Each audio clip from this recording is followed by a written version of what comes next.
Bienvenue à la présentation du modèle de hanche. Dans l'articulation de la hanche, la caput femoris s'articule avec l'acétabulum.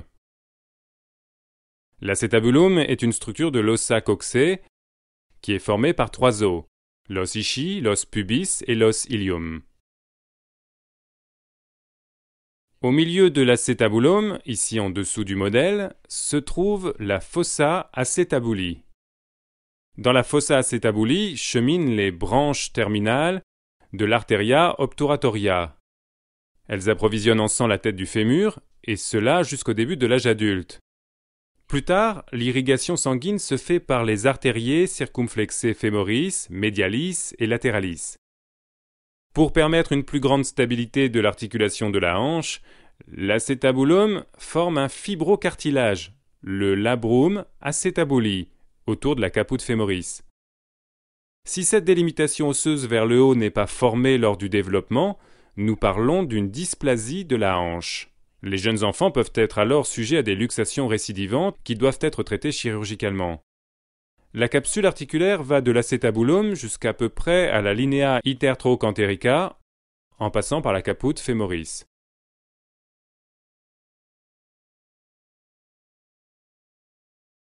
On trouve sur la hanche plusieurs ligaments qui renforcent la capsule articulaire. D'abord, on a ici le ligamentum iliofémoral. Il va de l'os lilium sur la face antérieure jusqu'à la linea intertrocantérica, à peu près jusqu'à l'insertion caudale de la capsule articulaire. C'est le ligament le plus puissant du corps humain. Sur la face postérieure chemine un second ligament, le ligamentum ischio-fémoral. Il va de l'os ischii jusqu'à la crista intertrocantérica. Avec le ligamentum pubofémoral, ces deux ligaments forment la zona orbicularis. La zona orbicularis s'enroule autour du collum femoris et donne stabilité et tenue à l'articulation de la hanche. En outre, ces trois ligaments empêchent l'hyperextension au niveau de l'articulation de la hanche. Ils sont donc tendus lors de l'extension et détendus lors de la flexion. L'articulation de la hanche est une articulation sphéroïde qui nous permet d'exécuter les mouvements suivants. Sont possibles d'une part une flexion et une extension, d'autre part une rotation interne et externe, et en troisième lieu une adduction et une abduction. Le fémur est dans une position très précise. La diaphyse du fémur avec les condyles fait un angle tout à fait précis avec la caput et le collum femoris.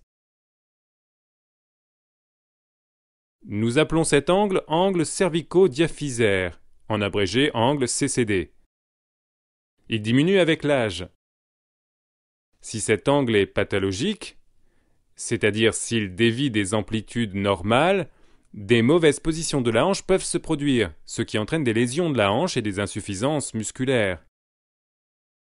L'amplitude de l'angle CCD est de 140 degrés chez les nouveau-nés, et elle diminue avec l'âge.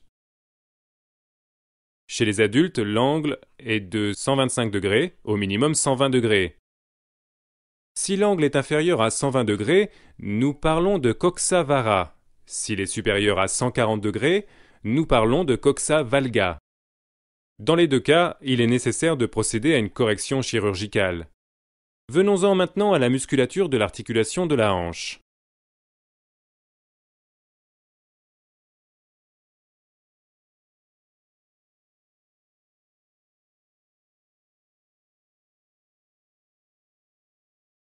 Le musculus iliacus appartient au muscle interne de la hanche, il prend naissance à l'os ilium.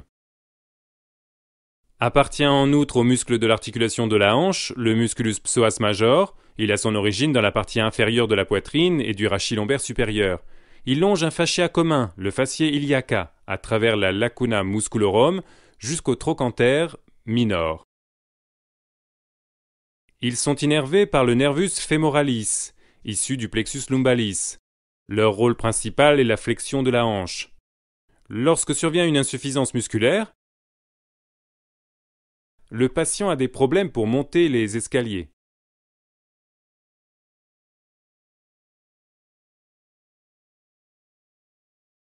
Sur la face postérieure de ce modèle, nous voyons le musculus gluteus maximus. Dans l'anatomie de l'homme, il se superpose au musculus gluteus medius et au minimus.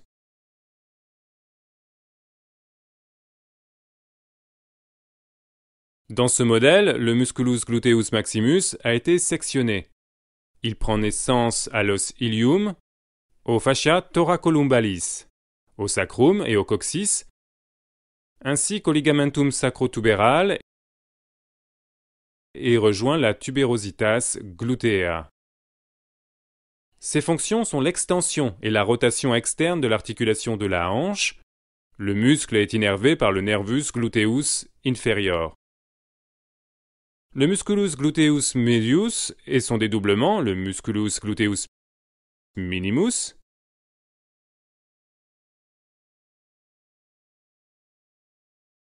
prennent leur origine à l'os ilium et vont jusqu'au trochanter major. Ils sont impliqués dans l'abduction et sont innervés par le nervus gluteus superior.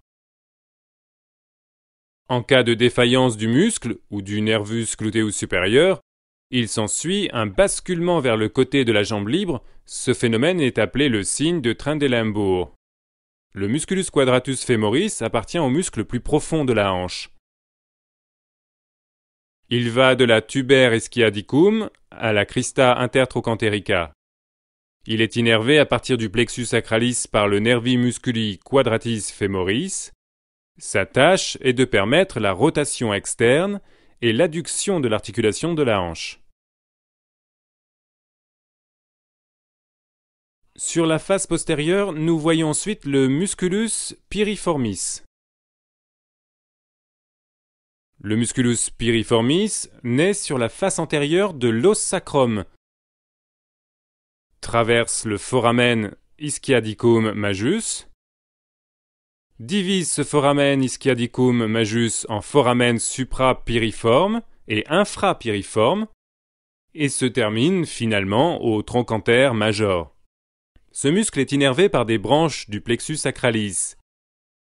Son rôle principal est la rotation externe et l'abduction de l'articulation de la hanche.